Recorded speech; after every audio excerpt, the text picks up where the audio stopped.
Student कैसे हो? आशा करता हूँ ठीक ही होंगे। तो आज हम क्लास 12 फिजिक्स का एक महत्वपूर्ण सूत्र का निगमन करेंगे, जो है पतले लेंस द्वारा प्रकाश का अपवर्तन। इसी को लेंस मेकर सूत्र कहते हैं। तो इसके फर्स्ट पार्ट का अध्ययन हमने पिछले वीडियो में कर लिया था। उसमें था जब लेंस के दोनों ओर माध्यम समान है। यहाँ जब लेंस के दोनों ओर माध्यम अलग अलग हैं, तो जब लेंस के दोनों ओर माध्यम अलग अलग हैं तब इसका प्रयोग कैसे करते हैं, कैसे इसके सूत्र का देखते हैं।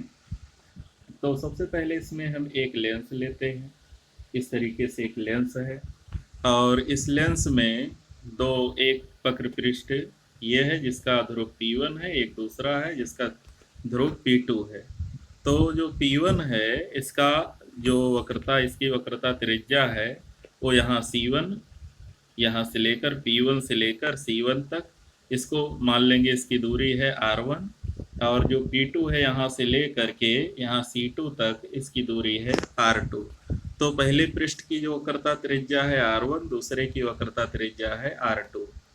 यहाँ पर जो इसका वक्रता केंद्र है पहले पृष्ठ का वो है C1 और दूसरे का वक्र ये है C2।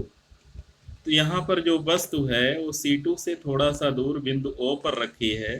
तो इससे चलने वाली प्रकाश की किरणें जब यहाँ पहले लेंस के पहले पृष्ठ से अपवर्तित होती हैं, तो चूंकि विरल माध्यम से, ये ध्यान दीजिएगा इसमें कि इधर भी, इधर वायु है और ये कांच है और इधर कोई तीसरा माध्यम है, मान लो जल है। कल्पना कर लेते हैं, वायु है, कांच है और जल है। तो वायु का अपवर्तनांक N1 है, कांच का अपवर्तनांक N2 है, जल का अपवर्तनांक N3 है। तीनों अलग अलग हैं। और यहाँ इस बात का ध्यान देना कि जो N1 है, N1 वो लेस देन N2 है। N1 है वो N2 से छोटा है और जो N3 है वो भी N2 से छोटा है। इस बात का हमेशा ध्यान देंगे कि तीन माध्यम हैं जिसमें माध्यम N2 सबसे बड़ा है और सबसे छोटा है N1। तो वस्तु O पर रखी है पहले पृष्ठ के द्वारा, इसका जो प्रतिबिंब बनता है यहाँ जाएगी, अभिलंब की तरफ थोड़ा सा किरण मुड़ेगी, लेकिन ये इतना नहीं मुड़ेगी कि यहाँ जाकर काट दे। तो जब इतना नहीं मुड़ेगी तो इस किरण को हम यहाँ विलंब की तरफ मुड़ी है, लेकिन फिर भी इसको थोड़ा सा जब हम पीछे बढ़ाएंगे तो यहाँ आके आई डैश पर मुख्य अक्ष से मिलेगी। तो यही आई डैश जो है वो वस्तु O का आभासी प्रतिबिंब होगा। तो वस्तु की दूरी को U मान लेते हैं और प्रतिबिंब की दूरी को V डैश मान लेते हैं। चूंकि आभासी आई डैश है इसलिए प्रतिबिंब की दूरी को हम V डैश मान लेते हैं। तो अब देखते हैं, जब वस्तु की दूरी U है, प्रतिबिंब की दूरी V डैश है और जो ये है ये पहले माध्यम से दूसरे माध्यम में प्रकाश की किरण जा रही है, तो इसके लिए जब हम गोलीय लेंसों पर प्रकाश के अपवर्तन के सूत्र का प्रयोग करेंगे, तो यहाँ जो P1O है, P1O उसको हमने U माना और P1I डैश को हमने V डैश मान रखा है।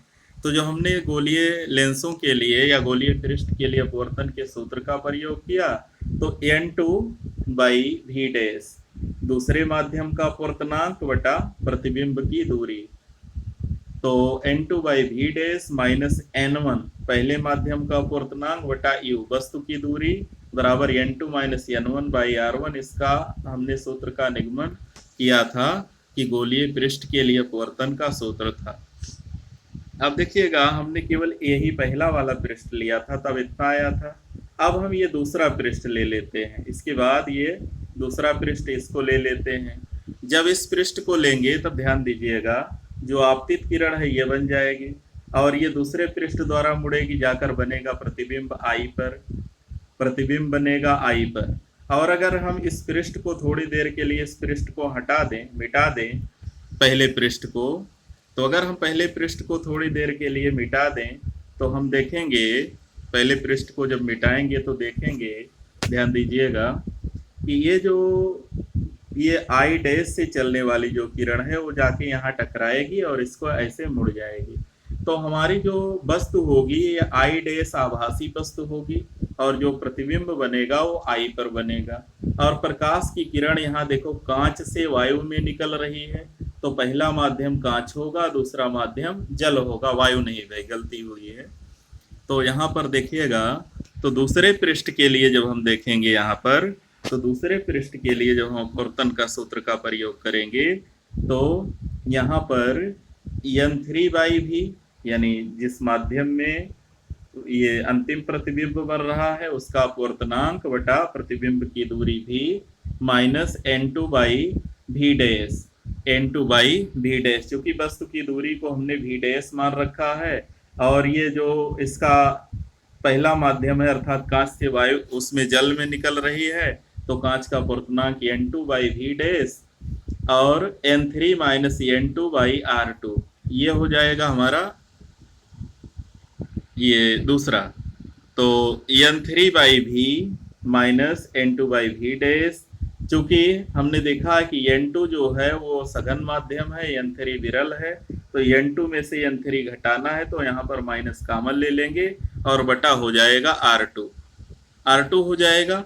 अब हम देखेंगे जो हमने समीकरण 1 यहाँ पर डाल रखा, समीकरण 2 यहाँ पर डाल रखा, दोनों को जोड़ देंगे। समीकरण 1 और 2 को जब जोड़ेंगे तो देखिएगा n1/v और n2/v डैश, यहाँ प्लस n2/v डैश है, यहाँ माइनस n2/v डैश है, दोनों जुड़कर जाएंगे कट, और जब दोनों कट जाएंगे तब देखिएगा n2/v डैश यहाँ कटा और n2/v डैश यहाँ कट गया, बचा n3/v minus n1/u, n3/v minus n1/u, और इधर जो है n2 माइनस n1/r1 और ये माइनस यहाँ है माइनस n2 माइनस n3/r2। ये जो है हमारा लेंस मेकर फार्मूला यहाँ पर बन जाएगा, लेंस मेकर सूत्र यहाँ पर बन जाएगा। तो इस वीडियो में इतना ही।